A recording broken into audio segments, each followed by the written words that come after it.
নমস্কার বন্ধুরা, আজকের ব্লগটা আমি এখান থেকে শুরু করছি। আবার তোমার দেখো বিয়ে কমপ্লিট হয়ে গেল, আজকে দেখো তোর পিসির বিয়ে হয়ে গেল, আর পিসির সঙ্গে ঝগড়া করতে পারে ওরা। মন্দিরে এখানে এসে নমস্কার করছে, ফটোগ্রাফাররা বলছে এরকম পোজে দাঁড়ান, ওই রকম ভাবে দাঁড়ান, পাগল করে দিচ্ছে। তারপরে চলে এলাম খাওয়ার কাউন্টারে। চানা মশলা, পি রাইস ছিল যেটা শেষ হয়ে গেছে, রাইসের সঙ্গে ছিল হচ্ছে দই কাতলা, চিকেন কষা, চাটনি, পাঁপড়, কালাকাতা। তো যেহেতু এখন আমের সিজনে চাটনি করতে বলেছিলাম, আর সব মেনু চয়েসে আমি যা যা করতে বলেছিলাম এই মেনু সিলেক্ট করার পেছনে কিন্তু আমার। আর দেখো এই পেছনে এই পুচকাটা রয়ে গেছে, তোমাদের দেখিয়ে নিলাম। এই পুচকাটা পার্টি হবে পরের দিন, তোমরা দেখতেই পারবে।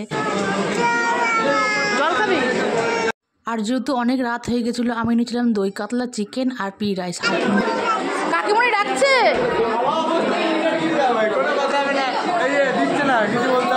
আর এদিকে আমাকে ডাকা হচ্ছে, জুতো চুরির পয়সা আমাকে নিতে হবে, সেই জন্য।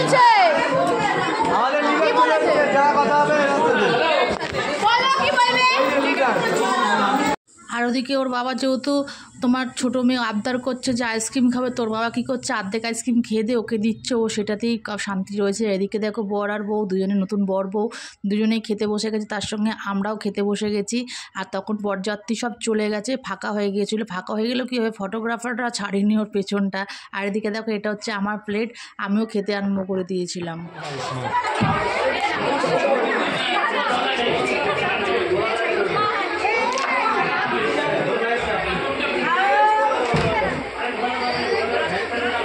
ওদিকে অদ্বিকে খাইয়ে দাইয়ে আমিও খেতে আরম্ভ করে দিয়েছিলাম, ওর বাবাকেও খাইয়ে দিয়েছিলাম। তো আমরা সবাই শেষ। এদিকে যে বিয়ে বাড়িটা দেখছো না, এই বিয়ে বাড়িতে সব মানে কনে যাত্রীর লোকই, বরযাত্রী মানে বিয়ে টিয়ে দিয়ে সবাই চলে গেছে। আর কিছু কিছু লোক ছিল যারা বরের সঙ্গে, কিছুটা লোক ছিল। আর একটু পরে দেখবে সবাই চলে গেছে। ওরা বরবু নতুন বরবু একটু রিল্যাক্স করে খেয়ে, সকাল থেকে তারা উপোস রয়েছে। আর এদিকে দাদা খাওয়া দাওয়া হয়ে গেলে এবার গিফটগুলোর বাড়িতে নিয়ে যাওয়ার ব্যবস্থা করতে আমি বললাম ঠিক আছে আমি খেয়ে নিই, খেয়ে দিয়ে ব্যবস্থা আমরা খেয়ে দিয়ে এবার বলে নিচ্ছি কিরম ভাবে কি অ্যারেঞ্জ করতে। ওই যে বলেছিলাম বৌদিরা দেরি করলেও কি হবে, হচ্ছে বৌদিদের শেষ কাজ হচ্ছে বৌদিদের এই যে বিয়ে বাড়ি বেঁচে গেছে খাওয়া দাওয়া। তারপরে সেই মতনই আমি গিফটগুলো প্যাক করে নিয়ে খাবার ওখান থেকে বেঁচে গেছে সেগুলো কোথায় পাঠাতে হবে, কি মশলাপাতি বেঁচে গেছে সেগুলো ব্যবস্থা করার দায়িত্ব পুরোটাই আমি।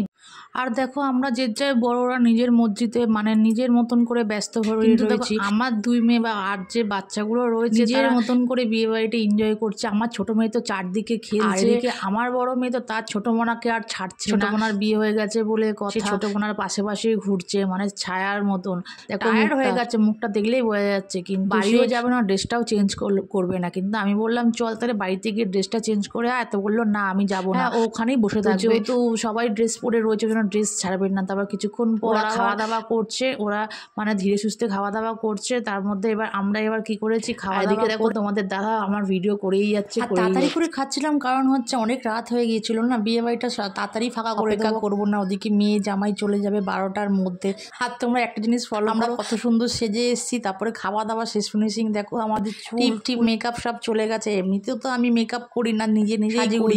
আর এদিকে অদ্বিকে দেখো, অদ্বিক ঘুরে ঘুরে বাবার কাছে, ওর বাবা সত্যি ট্যাকেল করতেও পারে। আমরা সব একসঙ্গে খাওয়া দাওয়া করে দেখছি কোথায় ফ্যানের হাওয়া জোরে আসে। আর ওর দেখো ওর তো আর আইসক্রিম খাওয়া শেষই হয় না।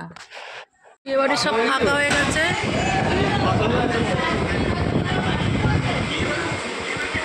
সব বসে আছে।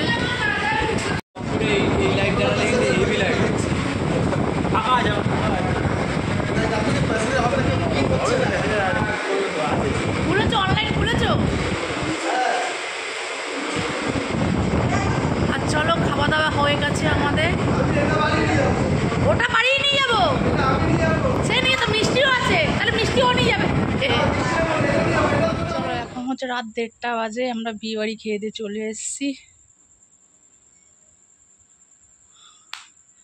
আর আমার মেয়ের জন্য চলে আসতে বললো, বিয়ে বাড়িটা এখনো ফাঁকা হয়নি, তো ওরা নিয়ে আসছে, তাই জন্য বসে আছি শুয়ে পড়ে। তো আজকের ব্লগটা তোমাদের কেমন লেগেছে আমাকে কমেন্ট সেকশনে কমেন্ট করে জানাবে। পেজটাকে আমাকে সাবস্ক্রাইব করে দেবে এবং পেজটাকে ফলো করে দেবে, আর বেশি বেশি করে শেয়ার করে দেবে, আর পাশে থাকবে। আর বিয়ে বাড়ি থেকে বর আর কনে বাড়ি চলে এলো।